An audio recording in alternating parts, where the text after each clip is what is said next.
किश्तवाड़ में rescue operation जारी है। जसोती गांव में मलबे के नीचे जिंदगियों की तलाश की जा रही है। 14 अगस्त को बादल फटने के बाद यहां भीषण तबाही हुई है। बड़ी खबर यह है कि कल रक्षा मंत्री राजनाथ सिंह और उपराज्यपाल मनोज सिन्हा किश्तवाड़ जाएंगे। आपदा वाले जसोती गांव का दौरा करेंगे, राहत बचाव की समीक्षा की जाएगी। साथ ही राजनाथ सिंह और मनोज सिन्हा प्रभावित लोगों से मुलाकात भी करेंगे और साथ ही केंद्रीय मंत्री और उधमपुर कठुआ डोडा लोकसभा क्षेत्र से सांसद डॉक्टर जितेंद्र सिंह के साथ कल किश्तवाड़ की यात्रा करेंगे। पिछले 9 दिन से किश्तवाड़ के जसोती में रेस्क्यू ऑपरेशन चल रहा है। एनडीआरएफ, एसडीआरएफ, सेना और जम्मू कश्मीर पुलिस तबाही वाले इलाके में रेस्क्यू में जुटे हुए हैं। किश्तवाड़ आपदा में अब तक 67 लोगों की मौत भी हो चुकी है। समीर हमारे सहयोगी लगातार बने हुए हैं हमारे साथ और इस पर ब्रेक पर जाने से पहले भी अपडेट दे रहे थे।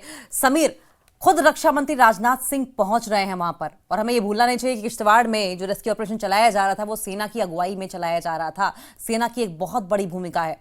रक्षा मंत्री का वहां पर पहुंचना किस तरीके से आप देखते हैं? क्या इसके इफेक्ट्स रहने वाले हैं? क्या विजन है? डिटेल में बताएं समीर। देखिए अंकिता, हमें अगर हम पूरी तरह से इसको बता दें, इस तरह से बता दें कि अब रेस्क्यू ऑपरेशन नहीं है। देखिए, जाहिर सी बात हमें ये मानना पड़ेगा कि जो लोग 14 अगस्त की उस अनफॉर्चुनेट क्लाउड बर्स्ट में जो लोग मलबे के नीचे गए या बह गए, उनका अब जिंदा होना इस वक्त तक लगता है मुश्किल है। हालांकि भगवान का अगर किसी पे दया हो तो वो अलग बात है, लेकिन हमें भूलना नहीं चाहिए कि अब 9 दिन हो गए और 9 दिन में अगर कोई दबा है या फ्लश फ्लड में चला गया है तो उसके जिंदा रहने की कोई ज़्यादा संभावना नहीं। हमें इसको मानना पड़ेगा, ये बिटर ट्रुथ है। अब जो 2 इश्यूज़ पर 2 फ्रंट्स पे काम हो रहा है, एक कि अगर कोई मलबे के नीचे है या कोई फ्लश फ्लड में पानी नदी के बहाव में कोई बह गया है तो उसकी बॉडी को रिट्रीव करना है। वो एक बड़ा टास्क है जिस पर इस वक्त पूरा कंसंट्रेशन, पूरा फोकस किया जा रहा है। अगर हम पिछले 2-3 दिन की बात करें, देखिए पहले जब 14 अगस्त को हुआ था तो 14, 15, 16, 17 और 18 भी 17 तक कोशिश हो रही थी मलबे को हटा के देखा जाए कि कोई जिंदा तो नहीं है या रिवर जो वहाँ नदी बह रही है वहाँ कोई बह के तो नहीं गया, कोई जिंदा तो नहीं है। उसकी संभावना अब नहीं है। अब आज तकरीबन 9 दिन हो गए हैं। अब जो एनडीआरएफ है, एसडीआरएफ है, पुलिस है, एसएसबी है, आईआरबी, सभी जो पैरामिलिट्री फोर्सेस हैं या राहत कर्मी हैं, वो अब ये कोशिश कर रहे हैं कि जो मिसिंग है, क्योंकि बहुत सारे अभी भी मिसिंग है वहाँ पे, उनकी बॉडीज़ को रिट्रीव किया जाए या अगर कोई फॉर्चुनेटली किस्मत से भगवान की दया से कोई जिंदा भी है तो उसको वापस वहाँ से निकाला जाए। तो उस फ्रंट पे जब राजनाथ सिंह कल जाएंगे, देखिए ज़बरदस्त काम हुआ है। मैं वहाँ पे तकरीबन 6 दिन था, आपको पता ही है।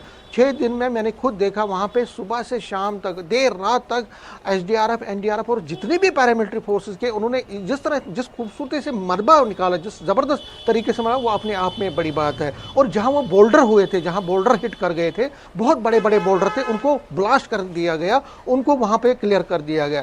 अब जो पिछले 3 दिनों में जो नदी का जो एरिया है, वहाँ पे चिनाब का जो एरिया, वहाँ पे सर्च की जा रही है। तो अब जो मेन चल रहा है वो सर्च ऑपरेशन चल रहे हैं। अब रेस्क्यू ऑपरेशन जो है वो हम नहीं कह सकते, सर्च ऑपरेशन चल रहे हैं। और दूसरा फ्रंट है जो पीड़ित परिवार है उनको राहत देना। उनको पैकेज मिला है, जम्मू कश्मीर सरकार ने पैकेज दिया है जिसमें एक मृतक परिवार को 2 लाख। लेकिन जब राजनाथ सिंह कल जाएंगे, एक तो वो जो पैरामिलिट्री फोर्सेस हैं, आर्मी है, देखिए आर्मी ने वहाँ एक पुल भी बनाया और 7 घंटे में उस पुल को बनाया गया, क्योंकि आर्मी इसको लीड कर रही है और आर्मी के अंडर सारे बाकी एजेंसीज काम कर रही हैं। तो आर्मी को जब राजनाथ सिंह खुद जाएंगे, डिफेंस मिनिस्टर हैं एलजी मनोज सिन्हा वहाँ जाएंगे, तो उनका मनोबल तो बढ़ेगा ही। उनको डायरेक्शंस मिलेंगी, उनको ये मिलेगा कि कहाँ कहाँ क्या कर सकते हैं, क्या क्या कर सकते हैं। राजनाथ सिंह अपनी एक्सपीरियंस उनके साथ शेयर करेंगे।